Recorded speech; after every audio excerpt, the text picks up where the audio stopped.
So, how exactly do you go about negotiating the largest deal in the entire history of the European Union? Well, it's a story that involves an absolutely unprecedented crisis, incredible pressure, and right at the center of it all, a few text messages. Text messages that have now disappeared, sparking a political and legal firestorm that's lasted for years. Let's dig into how a few simple SMSs could put a 35 billion euro deal on the line. First, let's just wrap our heads around the numbers here. We're talking about a deal worth a staggering 35 billion euros. I mean, this wasn't just another line item in the budget. This was the single largest procurement agreement the EU has ever signed. A massive, massive commitment of public money. And what does 35 billion euros get you? It gets you a colossal 1.8 billion doses of the Pfizer-BioNTech vaccine.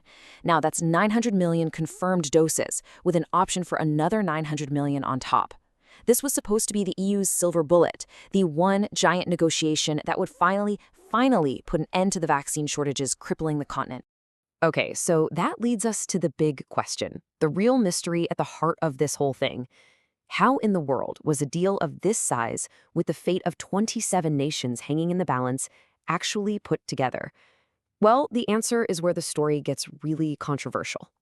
Because it turns out a key part of the negotiation happened through personal text messages, specifically between the president of the European Commission, Ursula von der Leyen, and the CEO of Pfizer. Yep, some of the most crucial communications for a multi-billion euro public contract, and now they're gone, vanished. To really get why this even happened, you have to go back to the sheer panic of early 2021. The EU was in a full-blown state of emergency, and the pressure on its leaders to do something was just immense. This was not business as usual. This was crisis mode on a continental scale. You could really call it a perfect storm. The pandemic was raging, people were dying, and economies were at a standstill because of endless lockdowns. And to make matters worse, the EU's main vaccine supplier at the time, AstraZeneca, was just not delivering. So you can imagine the political heat on the European Commission. They had to find a fix, and they had to find it yesterday. Now, this is where you can see just how dramatically things changed. For the first two vaccine contracts, the EU used its standard procedure, a formal joint procurement team made up of experts. But for this third, massive Pfizer deal, they threw that playbook out the window. The strategy shifted completely to what's being called presidential personal diplomacy, basically direct negotiations from the very top, completely bypassing the established team. So naturally, when journalists and transparency watchdogs started asking to see the records, they hit a brick wall.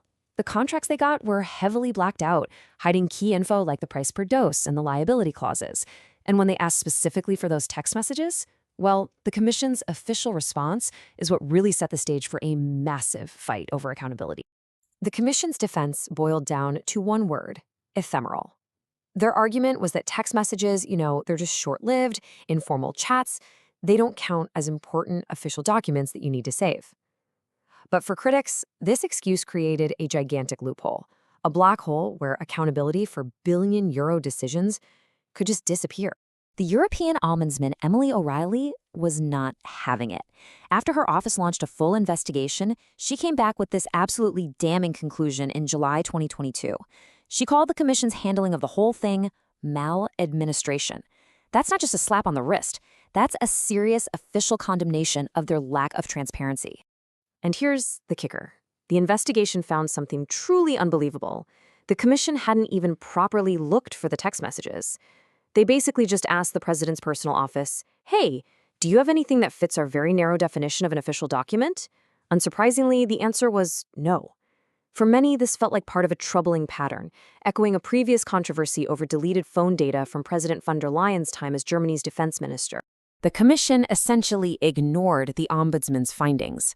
So the fight for those missing texts had to be taken to the next level. It moved out of the realm of administrative inquiries and straight into the EU's courtrooms. This was now a full-blown legal battle over the future of transparency in the European Union. And as you can see, this was a long, drawn-out saga. It all started with that ombudsman inquiry back in 2021. But then, in early 2023, the New York Times did something pretty extraordinary. They actually sued the European Commission. This eventually led to a major court ruling in May 2025, even as a separate criminal case in Belgium played out. This was a war of attrition that went on for years. And here is the landmark outcome. In May 2025, the EU's General Court ruled in favor of the New York Times. It annulled the Commission's decision to deny access to the texts. The judges basically said that the Commission's vague excuses for why the messages were missing just weren't plausible. The pressure was now squarely on them to come up with a real explanation. This whole affair, which quickly got nicknamed Pfizergate, wasn't just a legal mess.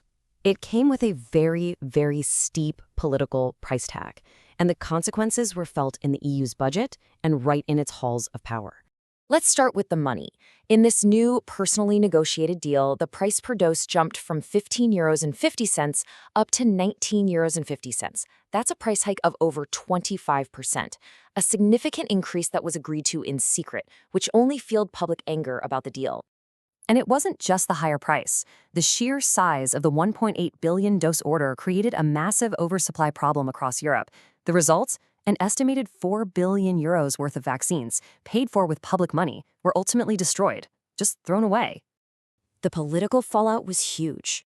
In July of 2025, President von der Leyen had to face a no-confidence vote in the European Parliament. Now, she survived it, but she was left politically damaged.